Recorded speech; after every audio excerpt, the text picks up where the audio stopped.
Isang mabangis na unos ang bumagsak sa katauhan ni Gu Yuho, pinunong-pinuno ng sekta ng Black Dao. Habang siya'y nanginginig sa hirap, dumadaloy ang dugo mula sa kanyang mukha. Napasigaw siya na ang nag-aalab na aura ni Shuji ay patunay na hindi ito tunay na dalubhasa at naglakas loob panglinlangan siya.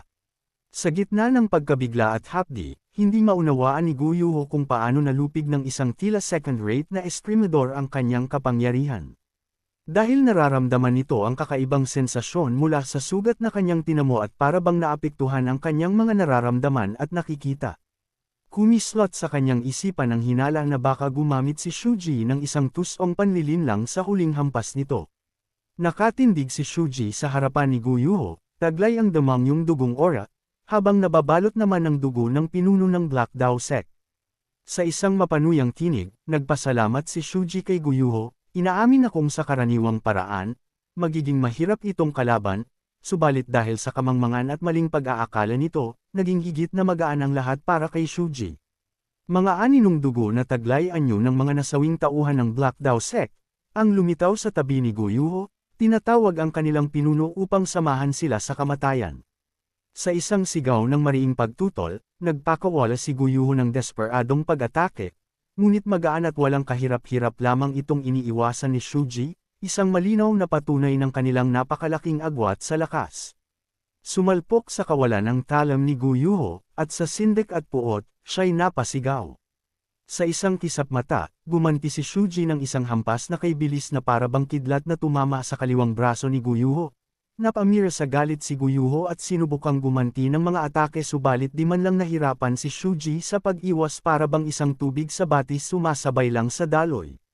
Mababanaag sa mukha ni Gu Yuho ang iniis siya'y sugatan at lubos na naguguluhan, at sa galit ay tinanong kung anong uri ng imposibleng galaw iyon.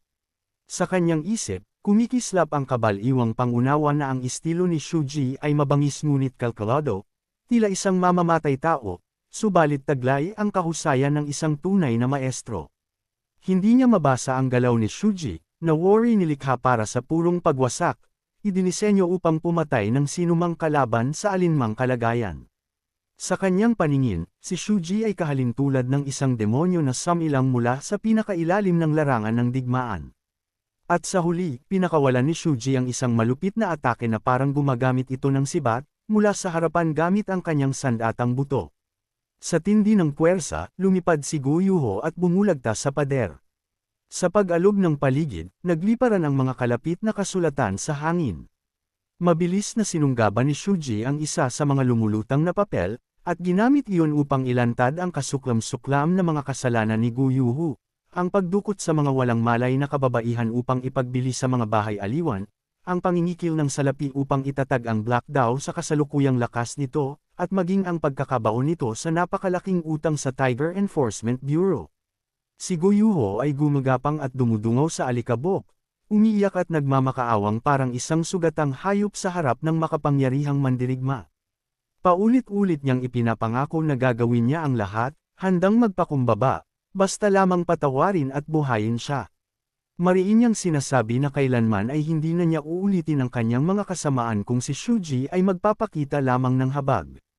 Ngunit malamig na itinanong ni Shuji kung ilan na ang mga iyon. Hindi naunawaan ni Gu Yuho ang tinutukoy, kaya't mas malinaw ngunit mas nakakapangilabot na idinugtong ni Shuji, ilang taong kaawa-awa. Na ang humingi na rin ng awa, gaya ng ginagawa niya ngayon.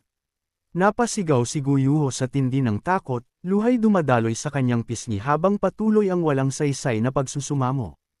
Ngunit nag-apoy ang kanyang kasuotan sa alab ng demonyong enerhiya ni Shuji, at ang kanyang mga sigaw ay naging hagulgol ng matinding paghihirap habang nilalamon ng apoy ang kanyang katawan.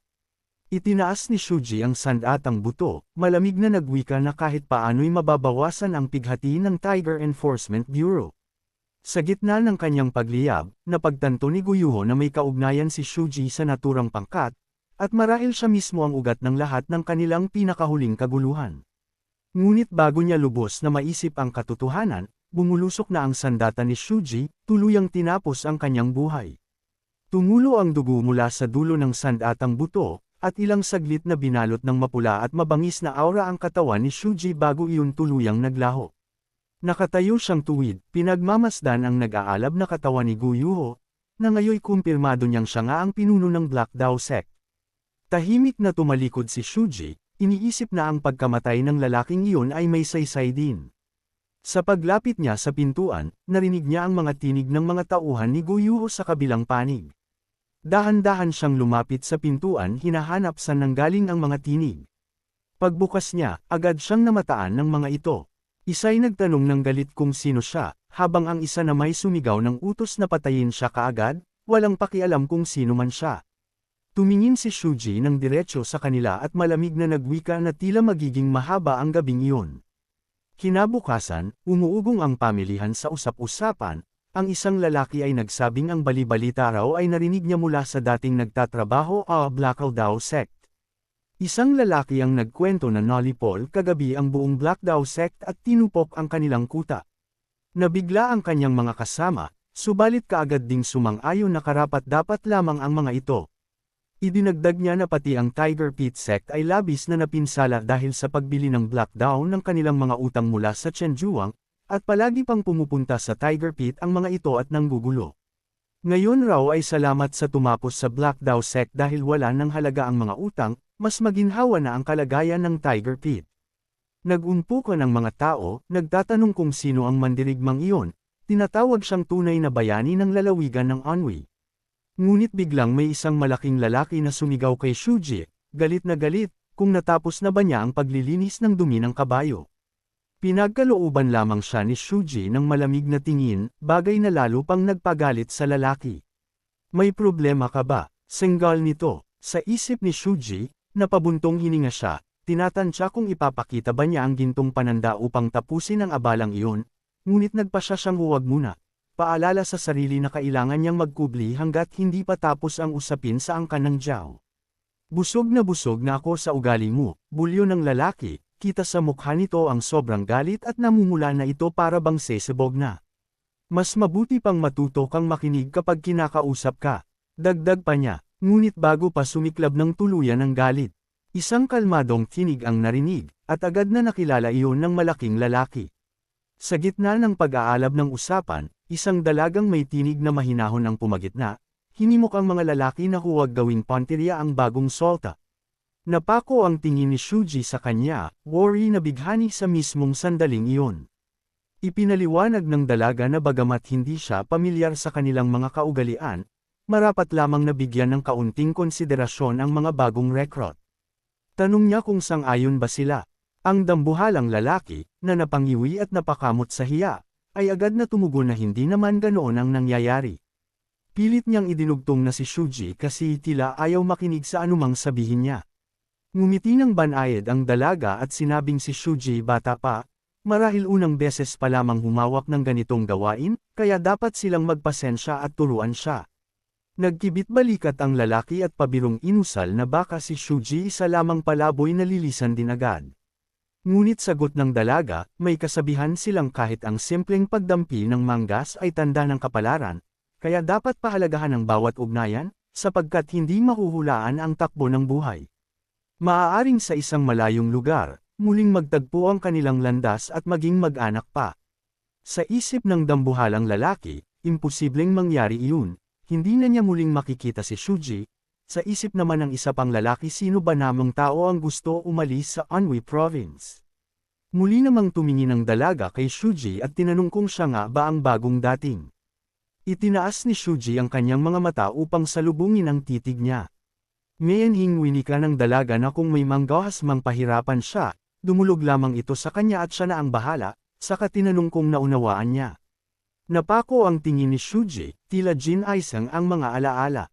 Iba ang mukha at tinig ni Oiko sa pagkakakilala ni Shuji sa kanya sa nakaraan, ngunit ang mga mata, iyon pa rin, tulad ng dati.